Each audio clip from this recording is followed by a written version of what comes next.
I'm gonna kick things off. Looks like we've just started recording. So welcome everyone to this Future Minds Accelerator webinar, like Healthy Students, Mind, Body and Soul. Before we get into the formal proceedings, I want to acknowledge and pay my respects to the traditional custodians of the land on which we meet. We're meeting virtually, but the five of us here on the panel are all in Australia in various Indigenous lands. So pay our respects to the elders past, present and future. Welcome to the webinar. This is a webinar, so we're going to have a panel discussion, but we also want it to be interactive. So what I thought is I would start with posting a question in the chat and having you reply to us in the chat, just as an opportunity to get used to that feature of Zoom. And just put in there your answer to the question, what do you hope to get out of today's session? We'd really love to know what it is that you want to get out of today so that we can deliver to that if possible. While we're doing that, I'll go just quickly over what today's session is going to look like. So each of the three panelists are going to introduce themselves with a quick elevator pitch about what they do. And we'll have a bit of a discussion as a panel. I've got some questions here and would love you to post your questions in the chat and in the Q&A. We'll do that for about 45 minutes, then we'll go into some dedicated Q&A time. And then the final 30 minutes from an hour from now, we'll get into some breakout sessions to do networking. Now, the format that we use for that is going to depend on how many people are online, whether we stay in this call and invite you all up to the panel to have a group discussion, or whether we break out into different Zoom sessions. So welcome everybody to the Healthy Students Mind, Body and Soul webinar brought to you by the Future Minds Accelerator. And we're going to introduce the three panelists we have here today, going along the theme of mind, body and then soul. So Dr. Louise Metcalf, founder of Gheorg, I'll throw to you to say welcome and tell us a little bit about you and Gheorg. Hi everyone, it's nice to be chatting to you all today on this very cool technology. Often amazes me, you know, like we went through a pandemic in 1918, of course, and didn't have this technology. So I'm really grateful that we can we can do this stuff. It's pretty amazing. So I'm Dr. Louise Metcalf. I'm a psychologist of nearly 30 years and I'm a mum. And I'm the founder of Gheorg, the little robot who helps kids 7 to 12 years old with anxiety and to build resilience. So since you're all getting used to chat, does anyone know the pre-COVID rates for childhood anxiety in Australia? And percentages are fine. Anybody willing to hazard a guess? Well, some might know actually. Whoa, good on you. So Pete has it right. It's 1 in 5. Yeah, that's bad. That's pretty bad. Okay, so which way do you think it went after the pandemic hit? Easy one. Yeah. Oh, yeah. Yeah. So, oh, thanks, Kim. So, pre-COVID, epidemiologists and researchers in the area were saying 20% or 1 in 5, but post-COVID, UNICEF released a report about 3 weeks ago now, which said it was 50%. So 1 in 2, absolutely horrifying. And it's actually closer to 60% for girls. But these are rates that are actually reflected around the Western world. They're not particular to Australia in any way. And see, I had the shivers when I saw 20% because it's the childhood mental health condition with the worst prognosis for adult mental health. It's pretty awful. Yeah, so, but now it's 1 in 2. Fantastic. I'm having nightmares. And even worse than that, does anybody know what pre-COVID, what the rates are, how many kids were missing out? So 1 in 5 is 1 million kids in Australia. Anybody want to know? Anybody hazard a guess on how many of those kids were missing out on a diagnosis and treatment?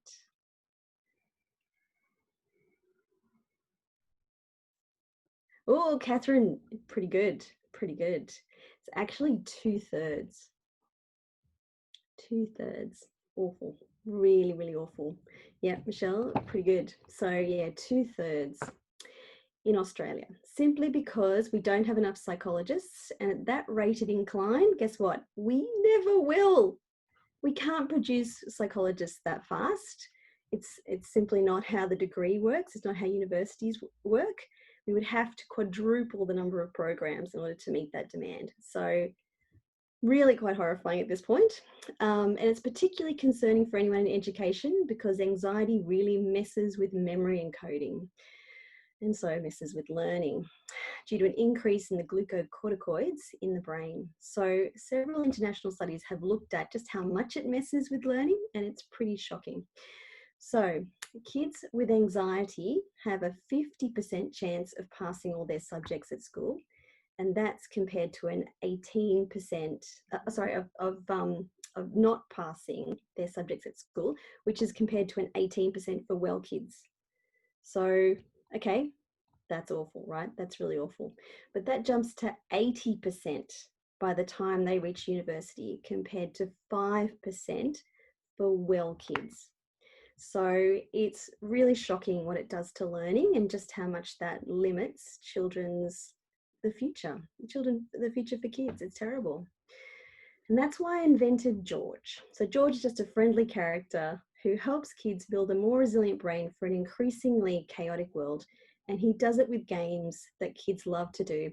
So over time, he just helps kids build a more resilient neural net. And we're currently beta testing with parents and other psychologists, and we're seeing amazing results. Kids are able to control their own outbursts in just 5 minutes of work with George, so fast that parents are amazed, and teachers can even see that in the classroom too. So that's my bit. Amazing. Thank you, Louise. Wow, that is a stark difference, between pre-COVID and COVID times in terms of childhood anxiety, but also the difference between, if it's diagnosed and if it's treated or not. So obviously mental health, very important right now. Let's talk about physical health. Kim Hunter, founder of Champion Life. Tell us about you and tell us about Champion Life. Yeah, hello everyone. So I'm Kim Hunter. I'm founder and MD of Champion Life, mum of 4 young adults. So I was sort of really lucky to grow up in this family that valued physical activity and health. So my mum in particular was a PE teacher. And whenever I was tired, bored, hungry, you name it, her first suggestion was usually to do something active, go outside, walk the dog, play, do something like that. So I sort of learnt really early on that I could sort of support my mental health by being physically active. I was never super sporty. I was always really little, picked last for sport. So sport wasn't really it for me, but physical activity just became really important to me. Same with my 4 kids. So all of them, as they grew up, some were really sporty, some were just active, and we've been really lucky to have that foundational sort of a thing that we've known throughout life. So looking around, I just noticed that lots of kids didn't have that same opportunity. I wanted to find out how we could support kids around Australia, around the world, to have this, to have the benefits of physical activity for both mental and physical health. So that's how I decided to start Champion Life.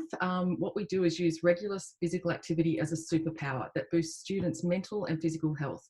What we do is engage them in fun physical activities that are presented on video by real life role models who actually sort of act as virtual mentors that not only get them active, but help deliver positive life messages. Then an important part is behind our program, it's all online, is that before and after activities, kids check in on what we call our wellbeing monitor. So we did this to show to kids that they felt better after being physically active, and usually between about 80 and 85% report feeling better after they've been active. But then what happens is over time is that the teachers who are testing our program started looking at saying, can you give us this information? We'd really like to know. So as well as a positive intervention to get kids to move more and get the benefits of that, we're also a support for teachers to help with wellbeing monitoring and intervention for students over the year. So that's mainly Champion Life. Amazing. Thanks, Kim. I've not actually heard that distinction between active and sporty before. It's really interesting. When you think kids, you think they're either sporty or they're not. So. Yeah, and it really disengages a lot of kids because not everyone, and traditionally how we've got kids active is by putting football players or netball players in front of them. But what happens if you're not into that? It can really disengage kids, and we do have an awful lot of disengaged kids who might not want to be competitive sports people, but they haven't realised that there's the alternative of being active, and that's a whole new world out there that is, and what one of the lovely things was during COVID is to see, we saw either people being arty and crafty and creative or moving to help their mental health during the time. And I think that's something we need to teach kids when they're younger. Amazing. Thank you so much, Kim. Margaret, the soul, the balance, the nurturing of the kids. Let's throw to you. You're muted at the moment. So Margaret O'Brien, CEO of Young Change Agents. Tell us about you. Yeah, hi everyone. The soul in this one, I think, because of the if we even think about the name Young Change Agents, what are Young Change Agents about? And we started in Australia in five years ago. But if I can reflect on where really the original concept came from, it was when I was working with young people in Colombia, who to me portrayed sometimes this sense of hopelessness about their situation. And I reflected, how can we help young people who feel hopeless feel like they have a sense of purpose to make that change in their own community, and to reframe a problem as an opportunity, and for us to provide them those skills and experiences that help them build that mindset, skill set and tool set to be a young change agent. So it's been really interesting. We talk about this coronavirus period now, is you sort of see that same level of helplessness after the bushfires during coronavirus with young people who think that they have this thought that there's nothing really that they can do at this time to help with this scenario. But also often adults reflect that to the young people, as in, listen to your parents, stay indoors, wash your hands, don't go to school. Everything's kind of decided for them. And I think from us, it was a reflection on that led us to create some additional programs throughout this period, including the Coronavirus Youth Design Challenge, to just really allow young people to think about and empathise in the space of this problem space around the problems that have come out of coronavirus, and be able to reframe those as opportunities for them as problem solvers. And for me, that's this sense of purpose, and the sense of purpose that being a social entrepreneur can create, really is that feeds the soul. So having that purpose then builds, part of, resilience, and part of having resilience is around creating a sense of purpose and community connections. So I think that's where we've been really focusing on through this period in particular. But it helps, with any scenario that a young person's going through. Amazing. Thank you so much, Margaret. Welcome to the three of you, to the panel. To the attendees, to the audience, do post any questions that you have in the chat or in the Q&A. We'll get to them when we can. The beauty of a Zoom panel, as opposed to a live panel, is that you can type your questions in during the session. You don't have to wait till the dedicated Q&A session at the end and, put your hand up and get the microphone. So we can have a few different conversations going here over the course of the session. We're running the Future Minds Accelerator program, which is about education, essentially. It's impacting kids and developing skills for the future. And yet here we are today talking about kind of mental well-being, physical well-being, and resilience. Louise, you talked a little bit earlier around kind of the impact that the crises are having on kids' anxiety levels. But what's the link between physical well-being, mental well-being, and school performance? Oh, there's such a big link. Absolutely. I think teachers really get this, actually. So physical well-being really helps mental health, for sure, just by increasing blood flow to the brain. But there's also some interesting stuff in this space around the immune system as well. and the way that impacts brain chemicals, absolutely. But we know that mental health definitely impacts learning hugely, hugely. For starters, the brain is kind of busy when you're mentally unwell in ways that aren't that helpful for learning in school. So possibly rumination over things, or just not being able to focus, or a brain that just isn't isn't in the right space to learn. And it really impacts memory particularly. So, like a lot of learning has a lot of memory in it. You need to use your memory in order to remember things. And yeah, that's what it messes with. That hippocampus structure in the middle of the brain doesn't function so well, and so you aren't getting the channels to memory working very well. So, children who have been really, really good in school actually have been quite disrupted by the bushfires and by the pandemic, and the anxiety that those two things have really caused, because their brains have become quite busy ruminating over it, or that just the stress chemicals have really messed with their memory. So there's been quite a big impact actually that I've seen. Kim, you mentioned before that your mum would say, go for a run around the block as kind of a break. For, if you notice that there are any kids, any students who are in a bit of a funk, what are the physical things, what are the mental activities that we can do to help them out of that?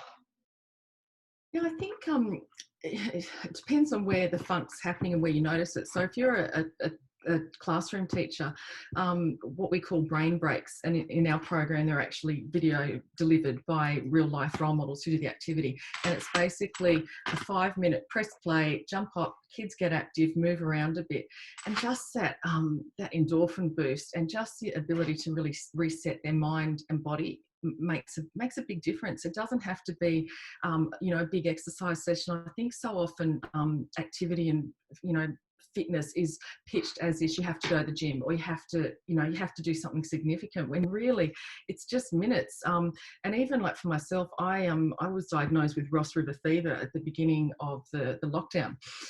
Everything happened. I moved house, we went into lockdown, Ross River.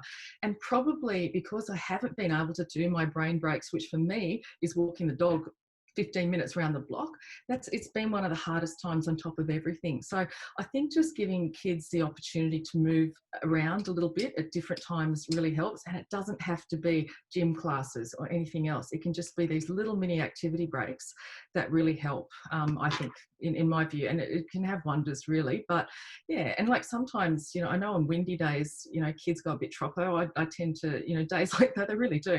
I'm sure teachers agree with me. So when it's really windy or something different, and I feel like this COVID's a bit like that. It's like this whole wind and there's all this stuff happening. So just having the opportunity to take away and reset, I think makes a big difference. How important is it for that to be fun?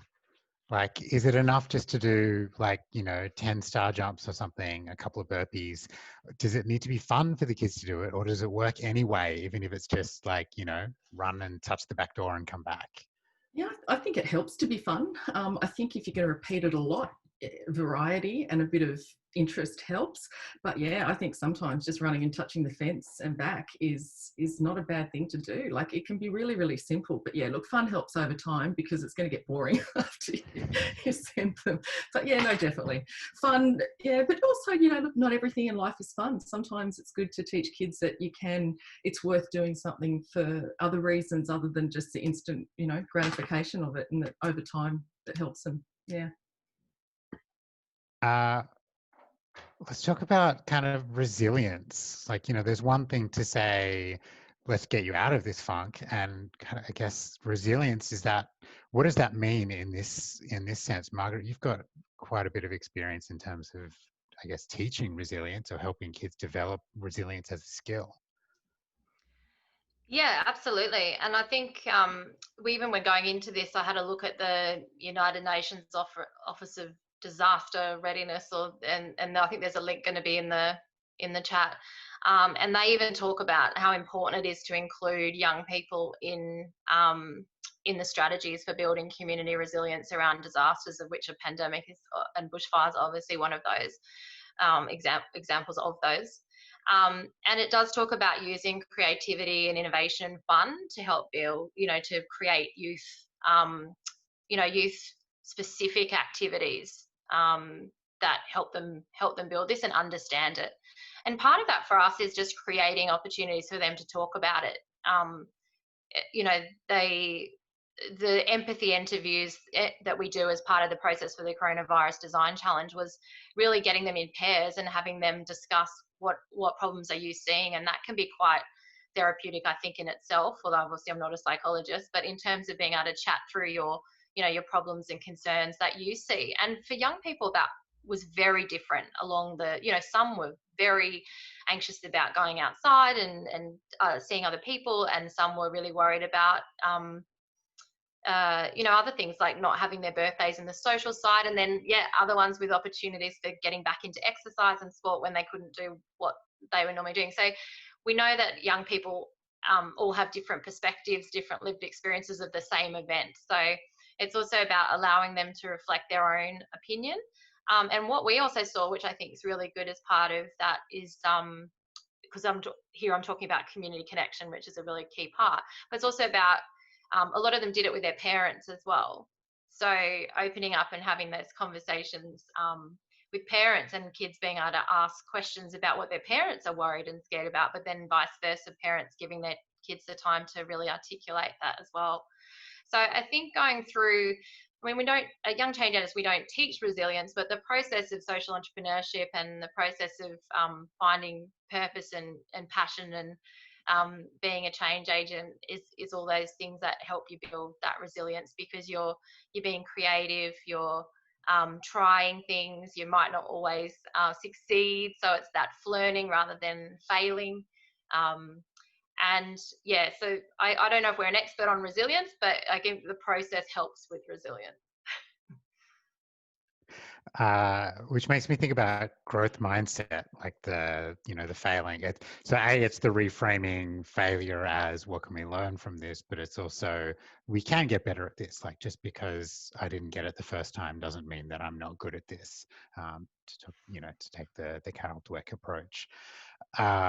If someone wanted to start one of those conversations with a student or their child, what's a good starting question, or what's a good way to start that conversation? I often just say to people that it's not, I guess the opening question isn't so much as important as what happens when the child starts to speak, and it's more about using phrases like "tell me more." So it's not the problem that maybe you thought would come out of their mouth, because that's not your problem. But so whatever that problem is, whether they're saying, "Oh, I'm really upset that I can't have my birthday this year," and you're thinking, "Oh, well, that's not that important," but that is to that child at that time. So tell me more, like what would you like to see happen? What's the problem? What are you seeing with your friends? And just explore and let them explore that problem, because then that could come up with quite innovative solution. And similarly, they can be coming up with something quite complex as well, which obviously need that. But I think just those words, I think I've learned that along the years working with young people, is that we always have great ideas about solving the problems that they come up with. And it's trying to just sit back, let them be in that problem space for a little bit, ask them more about the problem, what they see, that helps them develop that kind of that entrepreneurial mindset too. And I guess that started that design thinking process. So I love that phrase, the "tell me more." It keeps you in that listening mode rather than problem solving. Louise, so there's a question in the chat, which is hoping to hear or learn something to help my son with social and school anxiety. Like, there must be so much, I guess, a buildup of anxiety or different anxieties that are happening during crises. What's what's something that someone can do to help? Yeah, social anxiety was one of the worst ones impacted by lockdown in particular, because you don't have the exposure effect of just going to school, which tends to sort of reduce the anxiety. So it really did flare for a lot of kids, and for a lot of adults as well. A lot of adults suffer from social anxiety as well. So yeah, definitely. It's important for kids who have social anxiety to get the exposure as much as they can, as often as they can. So I know it's impossible during lockdown for most people, but now that we're sort of opening up a bit, it's important to do that exposure, just a little bit at a time, just getting them out there and in social environments, just inch by inch, centimeter by centimeter, so that they can see how well they function in it, learn about it, and also see that it's not so scary after all. Of course, I recommend chatting to a psych. You knew I was going to say that anyway, but always good. Your friendly neighborhood psychologist is a great help for all aspects of anxiety, and we love to help. We're very, we love what we do. So yeah, don't be shy in reaching out. When psychologists help kids who have anxiety of all different varieties, we chat to the school as well. So there's a lot of tic-tacking to kind of figure out the best solution for kids. Sometimes it's a bit sort of cobbled together because there are limitations in certain environments, but it's amazing what we manage to figure out for kids. So yeah, that's my best advice. Lovely. Dr. Louise's contact details will be in the Airtable as part of Gheorg and signing up for a beta test, not for professional advice. That's a completely separate thing. She is not your friendly neighborhood psychologist for the purposes of that. Yeah, for some in the neighborhood, but for most people, probably not. And of course, I recommend Gheorg. Gheorg is really designed to do that, to really help. Yeah, absolutely. So one of the things that I saw, with schools shutting down and kids having to learn from home, was a breakdown in the normal structures that are set up for kids. And one of the ones that I think was really affected from speaking to schools was that reliance on school sport and PE as the physical activity. Kim, what did you see in terms of alternatives to that, or kind of solutions? So obviously during a bushfire, when there's smoke out, you can't be out doing physical activity when schools are closed. What are your options? Yeah, look, there wasn't anything really on a large scale that was organised. Some parents have the ability to pull activities together for their kids and keep them active. Other parents are working or just don't have that knowledge to start with. So that was really hard. And we're still seeing that with sport. Like, this still hasn't resumed anywhere near what it is. And there's a huge drop off in sports. I know that already. Usually we call it the teenage cliff, where kids are playing, sport and enjoying it, and they stop in the teen years. It's definitely getting earlier and younger, and it's for a lot of reasons. It's worse for girls than boys. There's a lot of issues around that. But yeah, it was really hard to keep kids moving and active and engaged. And that also, one of the things that really sort of concerned me is a lot of kids, their role models and mentors were teachers and through coaches and activities, and that was taken away from them. And to not have that connection, and also the teammates and things like that, and I can see why the anxiety is increasing. We've seen it with our own program. We measure wellbeing, so how they're feeling at the time, and we had a big difference from term 4 last year to term 1, when we're saying, okay, things are a bit crazy because of the bushfires, the scores. Bigger drop even this time with term 2. It was a sustained drop this time. So what was dropped? Was that the physical activity was dropping? The kids' wellbeing scores. Yeah. Right. Yeah. And so the physical activity, definitely, unless you're a super driven person who was doing sit-ups and things like that at home, there isn't a lot of activities. There wasn't a lot of opportunity to be active, and that's really hard. So that's something we're going to see down the track with I think both mental health and also physical health of kids who've been out of this, just keeping their activity through school and things like that. So yeah, it's really hard. And I think unless you really had a way to, to enforce it or to inspire your kids to do it. But all that takes time, I was going to say, you have 4 kids. When do you have the time to get like 4 I, kids to do their yeah, homework, be active, be mentally well? I don't, and I didn't. And I would have, if my kids had been in primary school age, I would have been the worst supervising home learning parent ever, because I just would have said, you know what, it was really hard. It was hard for everyone. So I was lucky that I had 2 at uni age, 2 in, one just finished, 3 at uni age, and 1 15-year-old. And they were all motivated themselves because they've grown up probably with me saying, keep active and things like that. So they were doing online programs and things like that. But I think we have to see that for majority of Australian kids, that wasn't really the norm. And it wasn't the majority of most parents who could actually enable that, because most parents were just coping themselves. So, and I'm just sort of wondering, what Louise might say about that is that part of the anxiety is the parents have had anxiety and everything as well. How much of that hits kids? Yeah, that doesn't have to be now, but a future question. So yeah, so the answer to that very long answer was, yeah, look, it was really hard for kids to stay active, and there's a lot of work that needs to be done to help get that activity back in people's lives. Yeah, Kim, like, so true. I saw that too. All the physical activity that we really rely on, with kids who are unwell, to help them, feel a bit better during their day. Yeah, off a cliff. It was gone. And yes, so we're all their role models. It was quite a big impact, much bigger than I think most people would have realised. I know there are some sporting associations that then put things online to kind of, fill the gap, which was really good, but they were certainly in the minority. It was a real loss, definitely. Were you about to say something, Margaret? Oh no, I was just gonna add in that I'd had some conversations with different various educators about how the students are going through remote learning, come back to school, and one of them raised this kind of term with me around school fit, and that this concept of school fit being that a student is ready and open to learning anything. So we heard a lot from government and in the media around getting kids back to school, not ensuring that they don't miss out on this learning.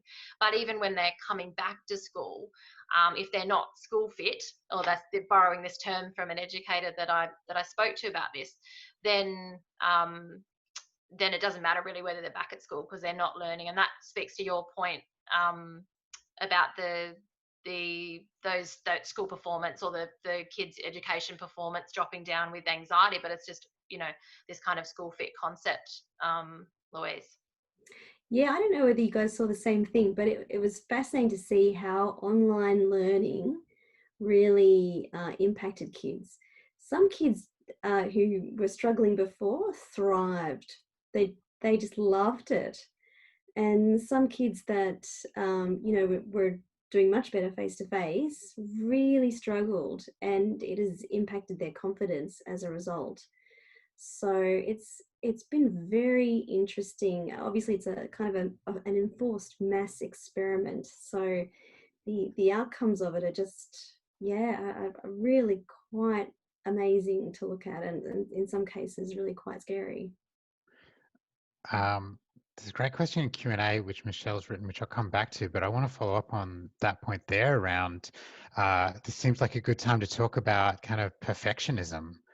Like, it sounds like from a student's perspective, they're getting marked, they're usually performing this well, etc. How is, I don't know, I'll just throw out perfectionism there, but also for parents and for teachers, like everyone's got to be dealing with this, all of these different pressures, new pressures. And yeah, I don't know, I'll throw it open to you, all of you, around that one, because I think you all have things to say. I mean, I would just say, what is perfect? Yeah, I mean, to me, perfect is getting something done and then being able to learn from that, no matter what the outcome is. So enjoying the process, and the outcome is not necessarily the bit that we should focus on. And we know that you know, we're going to have all these different, or young people will have all these different careers in their life, and we need to set them up for a lifetime of learning, not just K to 12. And so create learning as that experience, and not so much about the end. And so you can't be perfect at every point along an experience. So yeah, for me, what is perfect at school? It's probably not, you know, the ATAR result answer there, but like, I think it's are you enjoying it? Are you, you know, is there interest? Are you learning something every day? You know, for me, that would what would look like that would be a perfect learning experience for me. Imperfect is perfect. Imperfect is perfect. Kim, you said earlier that you know, you're very much from the good enough school. Oh yeah. half done is almost okay. 80-20 rule or the 50-50 rule? Yeah, easy. Oh, look, I don't know how you could have kids and not be like that sometimes. And I think it would really be hard to have such high expectations of yourself. And I think personally, I just wish perfect wasn't a thing. And a lot of and sometimes I think it's not even so much about school, it's what they see peripherally from like, you know, Instagrammers and things like that, you know, the things they see, and they see that as perfect. And I think even during COVID and lockdown, it was even worse because more of them are on YouTube and Instagram, all that stuff, way more than they were. And so they'd just been fed this completely unrealistic view of anything, but they, you know, they might sort of think that they know it's not normal, but they don't. Like, I just think that is such a massive thing, and I can see why instead of that's why our program we feature real life people, real life role models. So we don't want you know, we want kids to think that the average person, you know, who's like their mum or dad or friend or someone, that you don't have to be an Instagrammer or something else or a rapper or whatever for kids to look up to a role model. It can be your teachers, all these other people. But I think, yeah, the perfect thing is, and I'm sure that feeds into anxiety enormously in so many ways. Yeah, I'd like that word to go, perfect, because I don't think it exists personally. Yes, can we decide that? I would love perfect to be deleted from the English language. Can we make that happen, please? Worst word ever invented. And completely inhuman. Human beings don't do perfect. We don't even like perfect people. So perfect, no, bro, not our thing. Yeah, so Margaret, you were describing, you know, growth mindset. I love growth mindset. It really works for the brain because everything is information, everything is learning. And so that's what, you know, imperfect or not getting a perfect result, maybe. That's what it is in growth mindset, is just information. One of the challenges of growth mindset is that success is also just information. And getting the sort of embracing of both sides of that, yeah, it can be really challenging and is a bit of a struggle for ATAR, yeah. Yeah. I'm going to... Sorry. No, I was just going to say, like, I think when you're in this period, it's been more important to have a bit of control over being a perfectionist. So what I mean by that is that you can feel, when you feel sort of hopeless and not in control of what's going on around you, that for me is personally, and what I've seen with young people, is that's the really stressful time. So, and we know that even with toddlers, you know, to give them a bit of control is the way that you know, over their own, even when they're 2 and 3, giving them sense of, do you want to do this or that rather than you should do this, is just makes that child behave so much better. So that goes all the way through to adults. And yeah, so giving that, for me, it's about giving young people a sense of what can you let them control in this period as well. So not about doing things perfectly, but the things that they can do or can contribute to. How are they responsible for it? How are they independently able to make choices around that? You know, that's giving them a bit of control rather than it be about the end result. What about uncertainty? I think that's one of the hardest things that we're dealing with now, and probably during the bushfires, it was about which direction is the wind going to change, and how long is this going to happen? Is there a relationship between control and uncertainty? I mean, I know in startups the goal is to reduce uncertainty, but where you can't, what do you do? Yeah. Do you want me to go first, Louise, or you go first? No, you go. Well, I think we can do, in a business, we do a full risk assessment on anything. And I think we even do in our programs at the beginning of our little youth incubator. We get the young people to do a risk assessment, but on their own mental health and wellbeing as a young entrepreneur. So we get them to fill it in the framework: high, medium, low risk. This is what the risk is. This is how I mitigate those risks. And I think, bringing down those frameworks into kind of these activities is great, because then the young person's assessing that themselves, like, what are my own triggers? What are my challenges? What can I do to preempt that risk? I think we can build that into all these programs, so that everyone builds that mindset of, like what we do, risk mitigation for my own sanity. Yeah, absolutely. Risk and uncertainty. There's a really interesting connection to anxiety and the way environments can be really hyper controlled for very young children. So limiting risk, how those two things can be linked together. So obviously you don't want kids to take crazy risks, but a little bit of risk taking is actually pretty healthy. And actually the physical component of this is really important. There's lots of therapies around how you talk to people about risk, cognitive therapies and cognitive behavior therapies, etc. But the physical part of it is actually really interesting, getting kids to actually experience a little bit of riskiness, and actually, thinking through what it feels like and their thoughts that are kind of associated with that. So Kim, you probably have some really interesting perspective on this. I was just actually thinking back to a story when I was a young mum, and I had my first son, and he was like a tree climber, and he was like out of control tree climber. And I was just panicking. I was, and my mum, the PE teacher said, Kim, kids rarely do things that they can't manage. And that was sort of like really quite transformational, like for me to go, oh, but then, I don't know, I did have 3 broken arms, with 4 kids.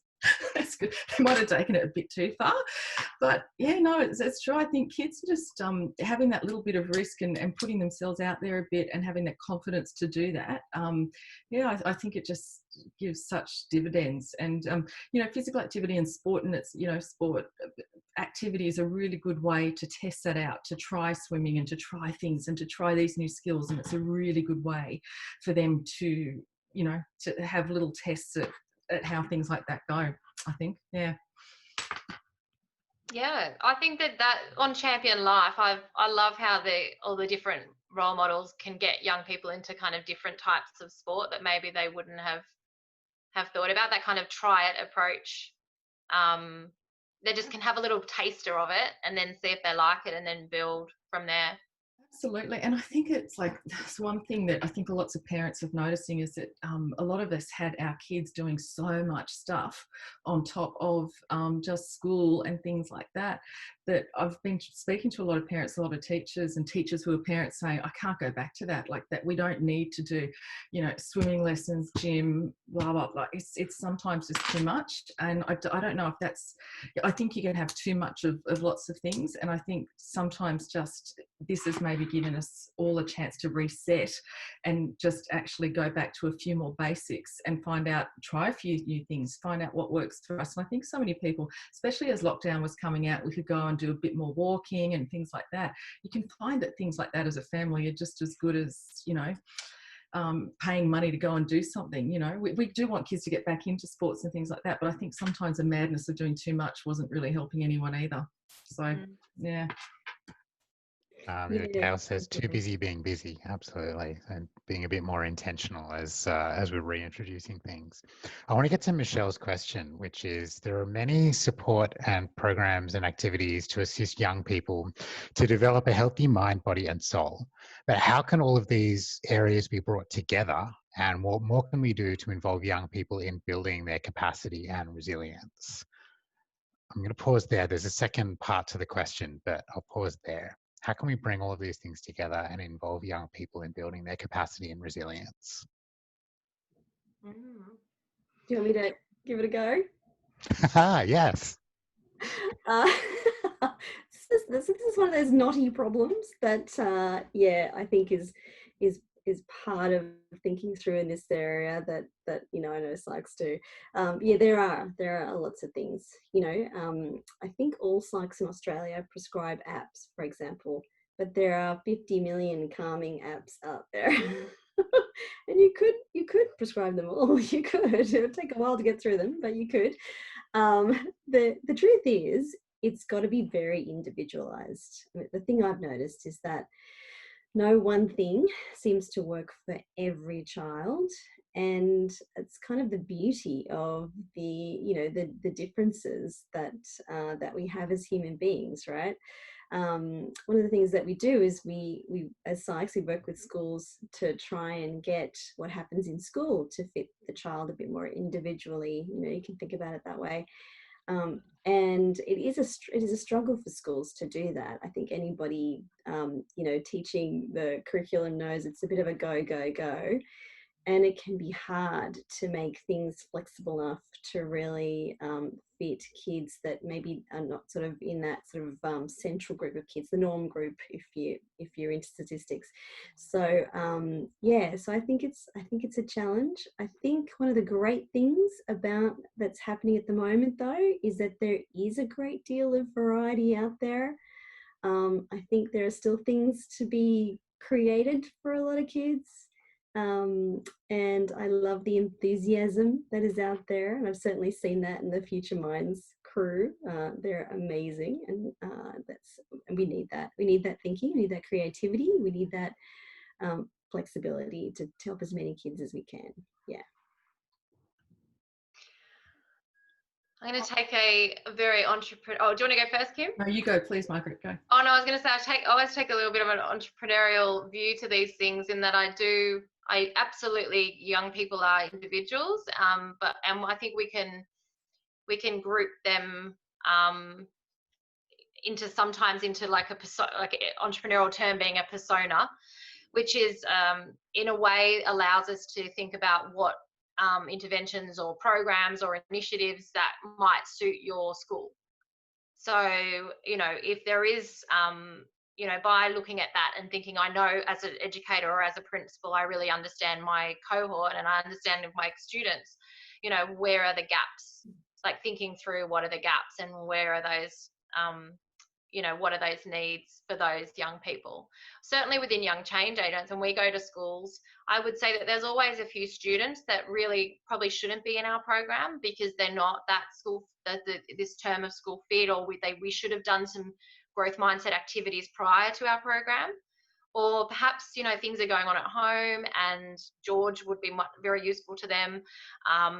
Really, they should be out doing some sport and using that to calm their mind as well, Kim. So certainly I think that it's, none of these are going to suit every single child, absolutely. But it's also looking at, how can we access the best of these startups and organisations that fit some of my students, and then how do we make that accessible to those ones? Because it's part of the individual learning plans should incorporate this mind, body, soul aspect.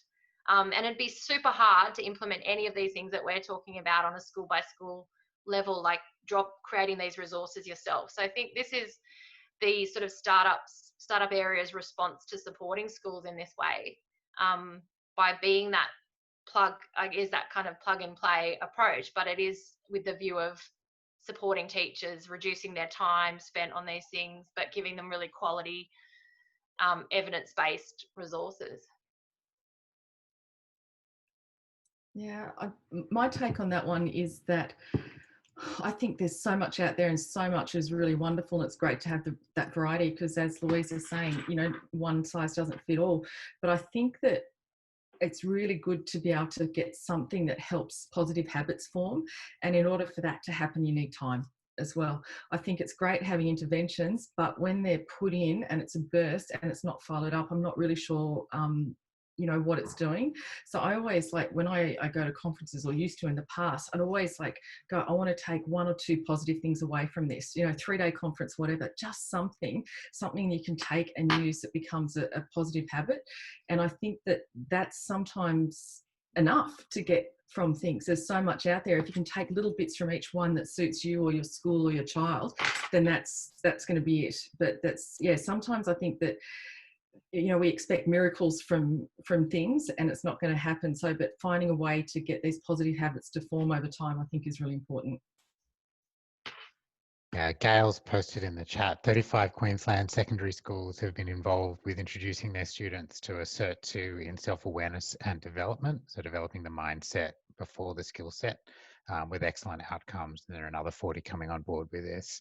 So I think it is that,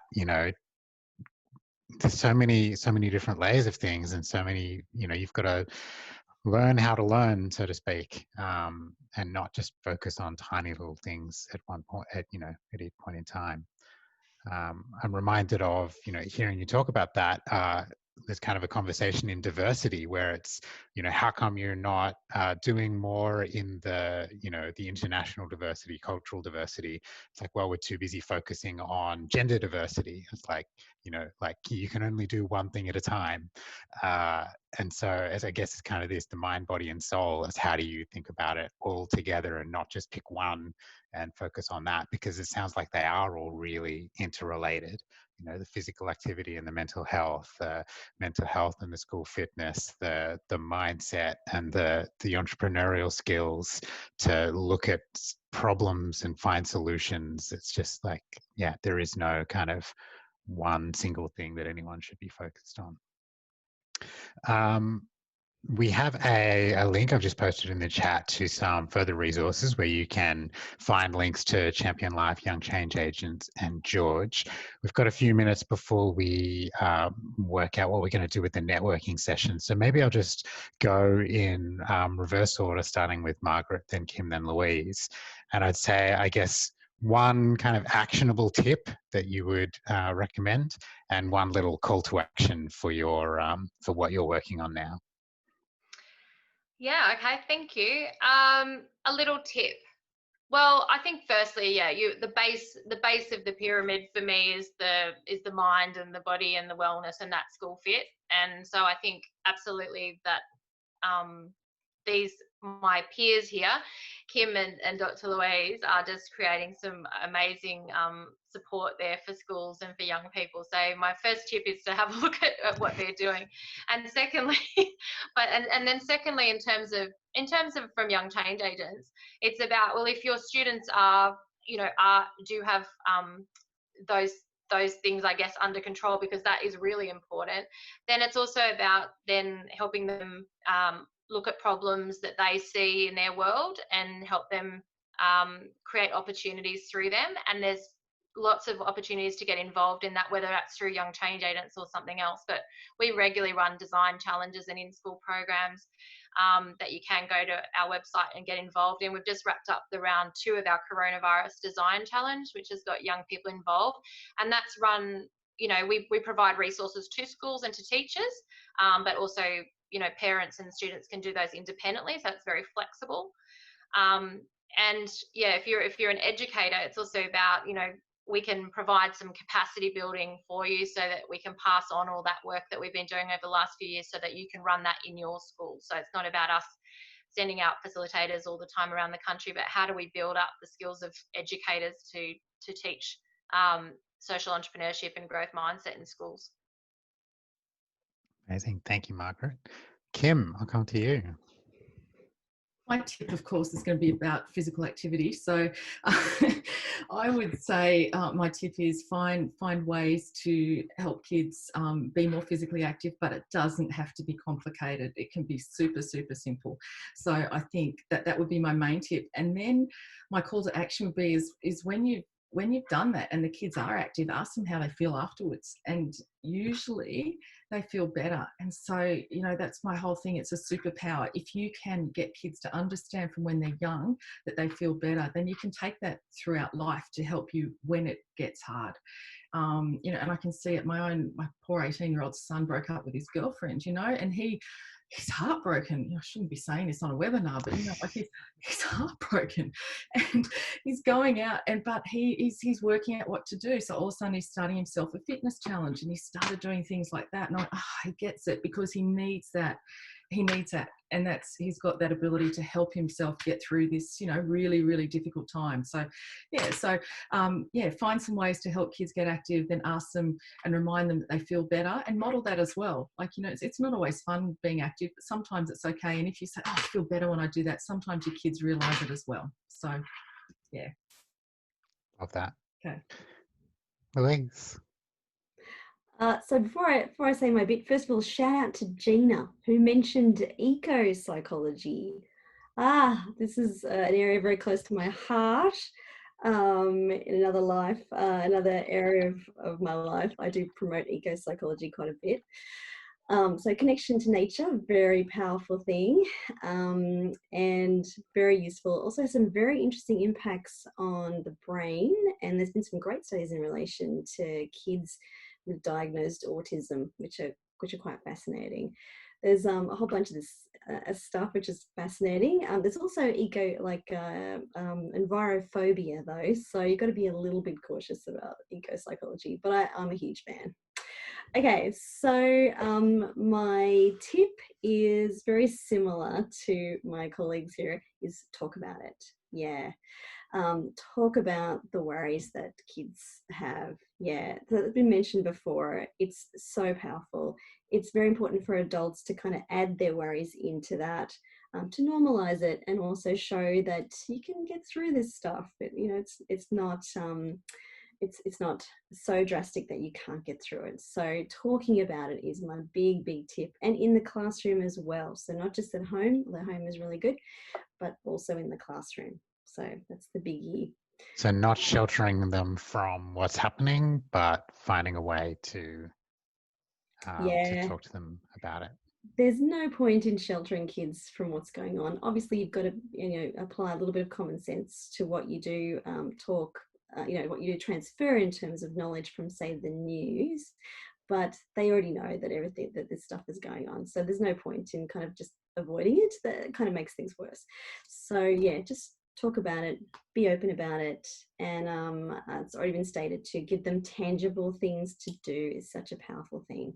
Even just saying to kids, when you wash your hands, you know, kills the coronavirus, is a very powerful thing, a very empowering thing. And my thing that I want to sort of note as well is that we are co-creating with schools, and we're still looking for schools to help us out with this, Gheorg and the Hope Ninja program. So super cute.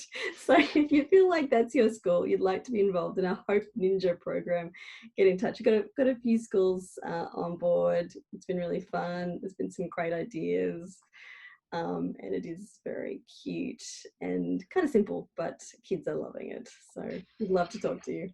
Louise, is it primary and secondary, or? No, just primary. And are you still looking for parents to participate in the beta testing of the Gheorg app? Yes, absolutely. So the beta test for Gheorg is still running, 2 more weeks, and then we'll be completing our beta test. So if you know a kid with anxiety, if you know a parent that would love to know about Gheorg, then let us know. Just go to the website. I think that's in your list of resources too. It is indeed, which I'll just post here again. My thanks to our 3 panelists, Dr. Louise Metcalf from Gheorg, Kim Hunter from Champion Life, and Margaret O'Brien from Young Change Agents. It's such an important topic, and thank you, Margaret and Hilary, for putting this together.